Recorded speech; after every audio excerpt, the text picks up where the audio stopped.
We're back with the Best of Bleav Network Hour on Stadium. Do you believe?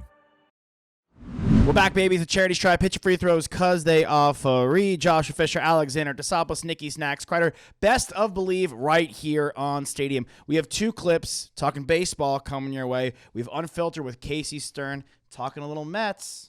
Are they the favorite? Find out right here. If DeGrom is a healthy DeGrom when we see him, is it fair to say they might be the favorites when they get into October? Because I'm looking at it, I'm trying not to be biased, but I'm saying as long as they avoid a wild card, because I do think that's important. Let's say they win the division. If I'm the Mets and I've got DeGrom and Scherzer, I don't really care what you've got. Is that overstating it? No, not at all. I think the minute they signed Scherzer, that was my first thought is how is anybody going to beat this team in a playoff series? Because in a 7-game series, you're probably throwing those 2 guys 5 times. How do you beat that? I mean, unless your pitching just steps up and you win a 2-1 game or a 1-0 game, or you somehow get him out of there. The problem is if you get him out of there after 7, Diaz is warming up. And, that's right. Or the other one, if it late in a series, you're probably looking at one of the 2 coming out of the pen. Right. So, yeah, I mean, I think they have to be the favorites going in. Not to mention, Taijuan Walker's having an outstanding year as well. Carlos Carrasco's having a nice year. Like, they are deep. So you move one of those guys into sort of your long man, your swing man guy. And if somebody has a hiccup, okay, we'll bring him in now. I think you have to look at the Mets, if DeGrom is healthy, as being a favorite going in. Okay. Casey brings up an unbelievable point, and we were discussing this on our radio show on ESPN 1090. Shout out to them. We love them over there. They love us, too. Yeah, they do.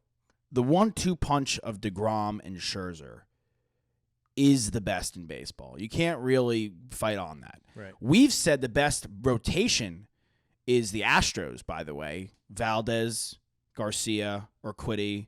Oh, by the way, they have Justin Verlander. Like, their rotation is phenomenal. Then you have a situation where these guys are like, okay, how are you going to beat the Mets when they have Scherzer and they have DeGrom with those 2 guys coming at you in a series? Well, the Mets lost DeGrom's opener when they scored 1 run. Shubloips. Like, what if they don't put up the numbers? You still have to hit. Obviously, we put such a premium on pitching in baseball.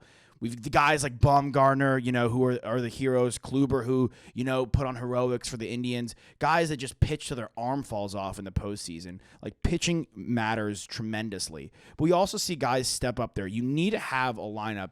And, Nick, I'll kick it to you because you cover the Padres. You've loved the Padres your entire life. You've been wanting the Padres to win. Do you want the Padres to win a World Series, by the way, more than the Longhorns to win a national championship? That's a really tough question. Well, I'm asking you that question. So, real quickly, I'll answer that question. But I want to just raise a point on that show. Those guys said that if they're going in a 7-game series, that Scherzer and DeGrom are probably going to be pitched 5 of those games, which I don't agree with, honestly. You'll see them. I mean, they'll mix and match them. They'll probably throw one. They'll probably throw Carrasco or Taijuan Walker in a long relief role and just move guys around. That means one of those guys goes 2. That means the other guy goes 3, right? So if it's DeGrom, like, he just came back from an injury. Why would you be overworking him that much? And I know that the ultimate goal is to win a World Series, but you also want to keep him healthy for the next year. But he might walk, and then it's not your problem anymore. Yeah, true. I think both of the takes, Josh, yours and also Casey's, about contenders, like, Casey's right. He's not wrong. You want the 2 best 1-2s in baseball. They're both aces, like, no question. DeGrom, you've said, is probably the best pitcher that we've seen in our lifetime, like, as a true baseball fan, like, before we were 10 years old. Prior to being 10, maybe Randy Johnson. You throw other guys out there, Roger Clemens, of course, Pedro. Greg Maddux. But go down the line. But, like, the bats have to work. But the bats can work for anyone. Their bats are great, but they're not as good as your bats. The Braves' bats got hot last year. It's all about who's hot. Like, yeah, you can have the best pitchers, but none of that matters. You've got 60 games left, basically, for all these MLB teams. There's a lot left to happen, whether you have the 1-2 punch of DeGrom and Scherzer or not. Right. And winning that division has to be the first priority. That is what I really think. Yeah, we're in August. Let's win the Braves, division. It's a great Braves are playing point. good baseball right now. Great baseball. They could have the MVP in Austin Riley. Like, let's not poo-poo the Braves. But I want to talk about the Padres, who make the greatest deal, who make the craziest deal of all time. Back to your Sophie's Choice question. Yeah. The Padres or the Texas Longhorns. Yeah. Look, here's the thing about the Padres is I've endured so many mediocre years as a Padres fan. Yeah. They showed a stat the other day Bud Black was the manager of the Padres in 2010, and luckily he got to be the manager in the other dugout when Juan Soto made his debut. When he was the manager, it was a $37 million salary. Payroll for his entire team. It's $237 million now. It's crazy. Like, I have watched those terrible, terrible years, so I think it might be sweeter to see the Padres win because I know that the Horns have won. It was a long time ago when they won, but the Padres have never won. I think you're underestimating celebrating with your boys, but I respect have boys that. that are Padres fans. Yeah. My dad. Okay. Oh, that's cute. That's nice. Okay, but can we talk about this trade? You wouldn't know that because you and your dad don't share any sports teams together. Yeah, we do. The Longhorns. But the Padres, they trade for Juan Soto and Josh Bell and Brandon Drury and Josh Hader. Yep. And Cam Gallagher, don't forget him. I forgot about him. Sorry. Shout out to his family. Like, He's not even on the roster. What? Like, can they be like one of the favorites? Like, for sure. 100%. They were already going to add another guy, Fernando Tatis Jr., who has exactly. Let's not poo-poo that. So that's another addition that they have there. It hurts to lose those prospects, but I am done being a prospect hugger. It's been our literally our motto the entire time we've been Padres fans is prospects, prospects, prospects. Well, you know what? Austin Hedges was a prospect. Hunter Renfroe was a prospect. Manuel Margot was a prospect. Carlos Asuaje was like all these guys are nothing now. Anderson Espinosa. We want to get deep here. Anderson Espinosa. That was who was that? The Adrian Gonzalez deal? Yeah. So it's unfortunate, but maybe it was the Rizzo deal actually. Yeah, okay, something like that. But it was in there. It's just look, this is the time. Yeah. Right. Obviously, the Dodgers are going to be good. They're always going to be good. They're always going to be able to afford players. They've got Mookie for a while. They've got Freddie Freeman for a while. They may lock up Trey Turner. You know, Walker Buehler's probably going to get a big extension at some point. They're going to be good, but you got to be able to contend with them right now. Now is the time in Tatis's prime. In Machado's prime, when they're still together. Joe Musgrove just got locked up for another 5 years, which I love. Juan Soto's available. That doesn't happen too often. Ever. And prospects are cool, but parades are cooler. That's a Casey Stern quote, and that could apply to the Padres right here. We're going to go to a clip, another Mets clip, Bleav in Queens, where they talk about prospect hugging, potentially for another big-name fish who didn't go at this deadline. Enjoy this clip.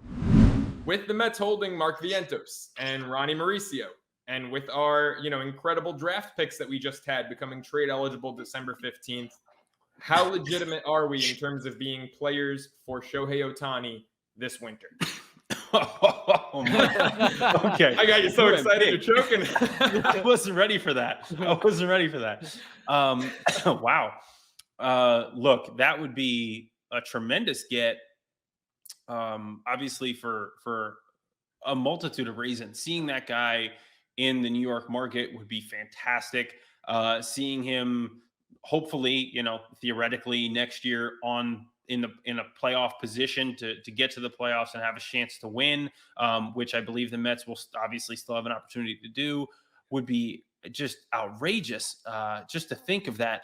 He has one more year left on his contract. So basically it would be kind of a 1 year thing and, kind of see what happens. Obviously Jake has the opt out, which he's still planning on taking, assuming the Mets sign him back, pairing him up with Jake and Scherzer, just as like a 1-2-3. You're going to come out of retirement? Incredible. Yeah, I mean, I don't think they have room for me on that roster, but I would absolutely come out of retirement. All right. We'll get back to the Padres, but these Mets guys, fans, like, what are we drinking here? It's August. What are we drinking here? What are we drinking and smoking? Listen, I mean, Joe C's moved to California, so maybe he's up the ante a little bit. I understand. It's August, that there is some sentiment that you can go after Otani, right? He probably wants to go to a big market. He comes from Anaheim, which he thought was L.A., which isn't really L.A. He's a big fish in a little pond right now. Right. But yeah, he could be the king of New York going to the Mets, right? Yeah. They did hold their prospects. They didn't make a ton of huge moves at this deadline.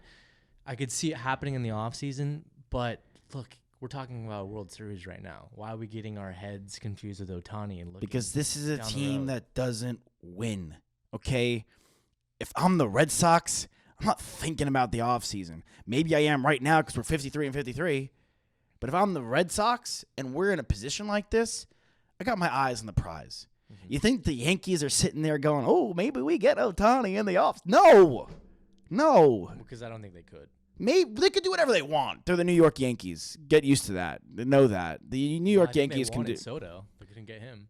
But because they're going to keep Judge. That was their pick.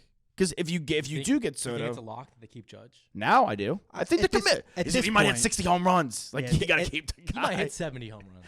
No one's hitting 70. If somebody hits 70, I'll get a Yankees tattoo. I am a Texas Yeah. Rangers fan. Live on air, you heard it if first. Judge hits I would 70, love I'll to get. see someone hit 70. If Judge gets a Yankee, You said if somebody. no. If Judge hits 70 home runs this year, I will get a Yankee tattoo on my you guys can pick anywhere on my lower extremity, Gosh. and I'll eat Pop-Tarts every meal for the rest of my life. I'll just need do that. Someone out there who's watching who knows Aaron Judge to please tell him to turn it up a little bit more.